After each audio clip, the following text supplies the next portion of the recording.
ಬಂಗಾರಪೇಟೆ ಪಟ್ಟಣದ ಪುರಸಭೆ ಆವರಣದಲ್ಲಿ ರಾಷ್ಟ್ರೀಯ ಹಬ್ಬಗಳ ಆಚರಣೆ ಸಮಿತಿ ಮತ್ತು ಭೋವಿ ಸಮುದಾಯದ ಸಹಯೋಗದಲ್ಲಿ ಶ್ರೀ ಸಿದ್ದರಾಮೇಶ್ವರ ಜಯಂತಿಯನ್ನು ಅತ್ಯಂತ ಸಡಗರ ಸಂಭ್ರಮದಿಂದ ಆಚರಣೆ ಮಾಡಲಾಯಿತು. ಡಾ ಬಿಆರ್ ಅಂಬೇಡ್ಕರ್ ಪ್ರತಿಮೆಗೆ ಮಾಲಾರ್ಪಣೆ ಮಾಡುವ ಮೂಲಕ ಕಾರ್ಯಕ್ರಮಕ್ಕೆ ಶಾಸಕ ಎಸ್ಎನ್ ನಾರಾಯಣಸ್ವಾಮಿ ಚಾಲನೆ ನೀಡಿದರು. ಬಳಿಕ ಮಾತನಾಡಿದ ಅವರು 12ನೇ ಶತಮಾನದಲ್ಲಿನ ಸಾಮಾಜಿಕ ಕ್ರಾಂತಿಗೆ ಶಿವಯೋಗಿ ಸಿದ್ದರಾಮೇಶ್ವರರವರ ಕೊಡುಗೆ ಗಮನಾರ್ಹವಾದದ್ದು. ಅಸಮಾನತೆ, ವರ್ಣ, ಜಾತಿ, ಲಿಂಗಭೇದವನ್ನು ತೊಡೆದು ಹಾಕುವ ಕೆಲಸವನ್ನ ವಚನಗಳ ಮೂಲಕ ಮಾಡಿದ್ರು. ಬಸವಣ್ಣನವರು ಸ್ಥಾಪಿಸಿದ ಅನುಭವ ಮಂಟಪದ 3ನೇ ಅಧ್ಯಕ್ಷರಾಗಿ ಕೆಲಸ ಮಾಡಿದ್ದಾರೆ ಅಂತ ತಿಳಿಸಿದ್ರು.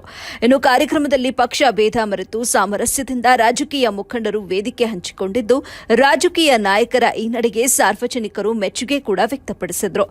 ಕಾರ್ಯಕ್ರಮದಲ್ಲಿ ಡೊಳ್ಳು ಕುಣಿತ, ಗಾರಡಿ ಗೊಂಬೆ, ಚಿಲಿಪಿಲಿ ಗೊಂಬೆ, ತಮಟೆ ವಾದ್ಯಗಳು ಹಾಗೂ 20ಕ್ಕೂ ಹೆಚ್ಚು ಸಿದ್ದರಾಮೇಶ್ವರ ಸ್ತಬ್ಧ ಚಿತ್ರಗಳು ನೋಡುಗರ ಕಣ್ಮನ ಸೆಳೆಯಿತು.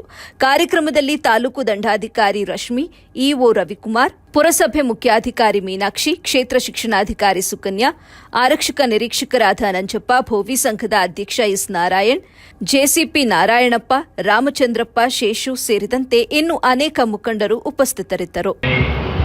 ಆದಿನಾರಾಯಣ ಕುಟ್ಟಿಯವರಲ್ಲಿ, ಮಂಜುನಾಥ್ ಅವರಲ್ಲಿ, ಸಂಜೀವಪ್ಪ ಅವರಲ್ಲಿ, ಗೋವಿಂದಪ್ಪ, ರತ್ನಪ್ಪ, ಸುನಿಲ್ ಕುಮಾರ್ ಅವರಲ್ಲಿ ಹಾಗೂ ತಹಸೀಲ್ದಾರಾಗಿರುವಂತಹ ರಶ್ಮಿ ಅವರಲ್ಲಿ, ರವಿಕುಮಾರ್, ಮೀನಾಕ್ಷಿ, ಸುಕನ್ಯಾ, ನಂಜಪ್ಪ ಅವರಲ್ಲಿ ವೇದಿಕೆ ಮೇಲೆ ಮುಖ್ಯಮಂತ್ರಿಯಾಗಿರ್ತಕ್ಕಂಥ ಸಿದ್ದರಾಮಣ್ಣವರು ಸಮಾಜದ ಜನರಿಗೆ ಪ್ರತ್ಯೇಕವಾದ ಸ್ಥಾನಮಾನ ಸಿಗಬೇಕು ಅಂತ ಹೇಳಿ ಇವತ್ತು ಭೋವಿ ನಿಗಮವನ್ನು ಸ್ಥಾಪನೆ ಮಾಡಿದ್ರು.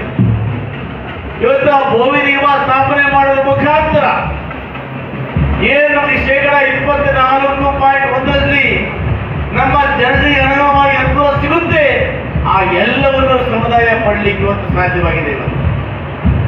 ನಾನು ಕೂಡ ಶಾಸಕನಾಗಿ 11 ವರ್ಷಗಳಲ್ಲಿ ಈ ಸಮುದಾಯದ ಅನೇಕರನ್ನ ಜಿಲ್ಲಾ ಪಂಚಾಯಿತಿ, ತಾಲೂಕು ಪಂಚಾಯಿತಿ, ಗ್ರಾಮ ಪಂಚಾಯತ್ ಅಧ್ಯಕ್ಷರು, ಸದಸ್ಯರು